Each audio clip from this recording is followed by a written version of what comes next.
All right, good morning, ladies and gentlemen. It's Bill Hurlbrink and Greg Bennett here with you on this first warned weather day, bringing you a little bit of an update on some conditions both in and around the metro for your weather and your traffic. Let's go ahead and start off with you, Greg. Let's put up some feels like temperatures and take it away. Yeah, it's not pretty out there right now. We've got negative 22 off around the airport. I mean, you're seeing Olathe coming in at negative 21, Lawrence negative 19, Marshall negative 17. The warmest spot that we have is Sedalia out there towards our east, right? Negative 15, the feel like temperature. Very cold stuff here. That's the number one concern that we truly do have with this winter storm. It's not just for today. It's going to carry through, clear through our Thursday and even portions of our Friday morning. We still got to watch out for these kind of dangerously cold conditions. Frostbite, hypothermia, this is the kind of stuff that can happen within 30 minutes of exposure. Just have that in the back of your head. We're talking about, losing circulation to your fingertips, your nose, your ears. That's where we're losing the most of our heat, mind you, when it comes down to our body as well. So these are the things we have to take into consideration. We're also dealing with such cold conditions that the ice, traditional salt, I should say, on the roadways is not working. There's a special ice melt that they're trying to use right now to help out with some of the snowfall that we're dealing with, which of course is another concern that we're dealing with too. A little bit of a lull in our atmosphere right now with widespread snowfall, but it's now on and off with a little bit of light flurry action here and there. We've been seeing it off around Leavenworth County, Jefferson and Atchison County, down to the south around Interstate 35, near Garnett. We've been dealing with some moderate snow showers. We're going to broaden this out as we move towards the late morning, 10 o'clock, 11 a.m., we're going to get right back involved with it.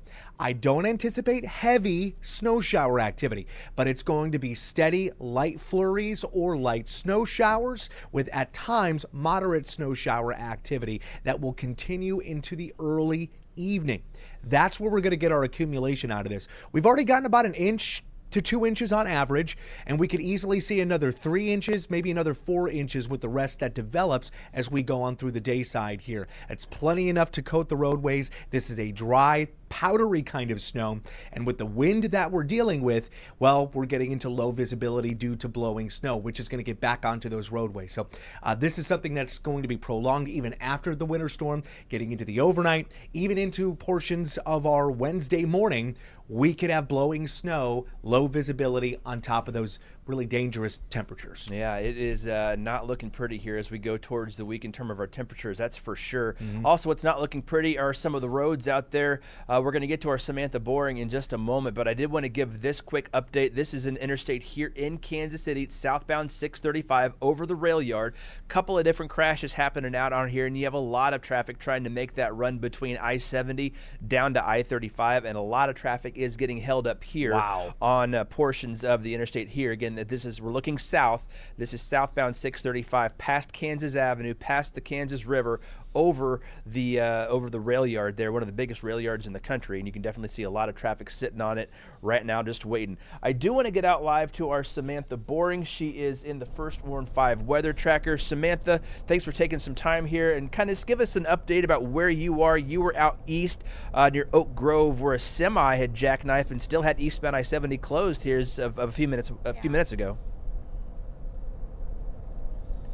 Yeah, Bill, we just actually left that scene a little bit ago. It was pretty backed up for people heading that way. It was about a mile long from the exit.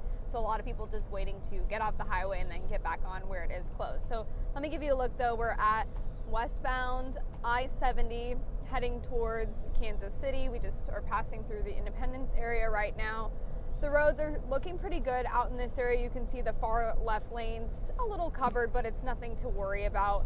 We've noticed as we've gotten more east from the metro, it's pretty clear. It's nothing too crazy. Now we're gonna, I think, get on 470, 291 here, heading south towards Lee Summit, but we really haven't seen too much in this part of the metro that's bad. Now areas near Lee Summit, areas near Olathe, Gardner, it hasn't been great. Those are more of those snow-covered roads that you'll want to take things a little bit slower.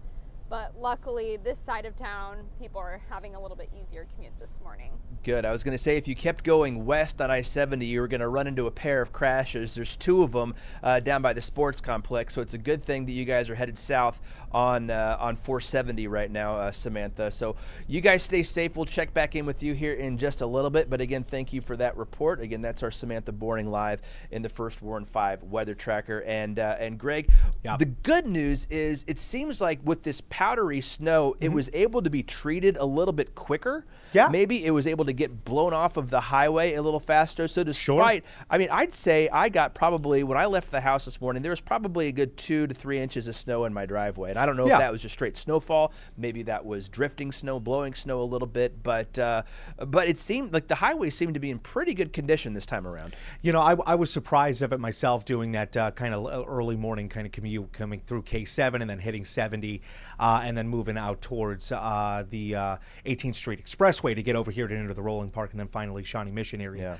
But you know, that was definitely a plus, is that we're dealing with a snowfall that just doesn't necessarily want to stick. It's not melting, it's still there, it's accumulating, but it's a type of snow that doesn't want to stick. And when we add that wind, it's easily carried through. It's allowing to brush it off on certain roadways, and you actually can get a path at times on some of those interstates. Kind of helps out a little bit of those snow plows, but at the same time, the opposite can occur, right? You know, you could have that snowbank over to the opposite side of an interstate where the plows went through already, but they've got to go through it again.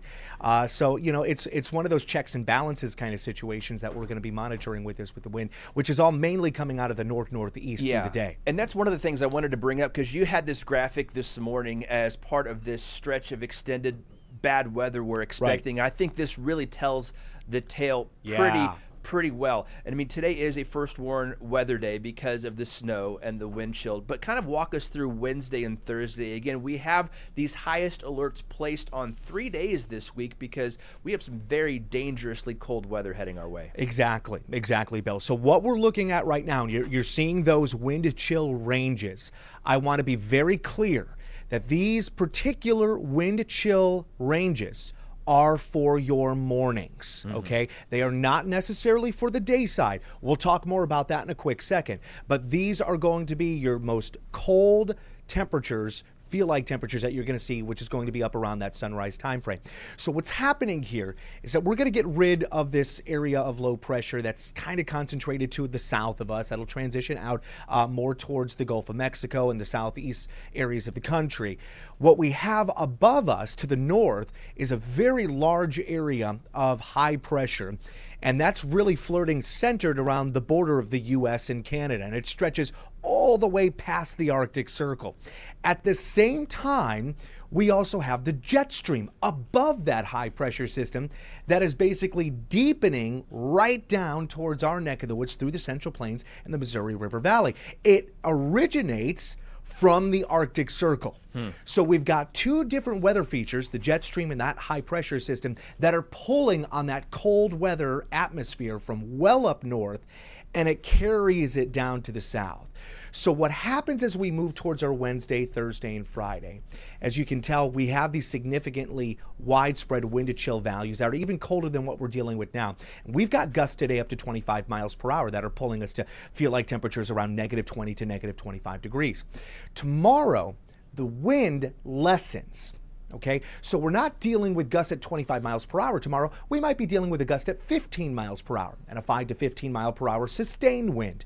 But the air temperature all of a sudden drops further. And again, it's the pull of that absolute atmosphere from the northern side of the planet, let alone, you know, right here across the U.S.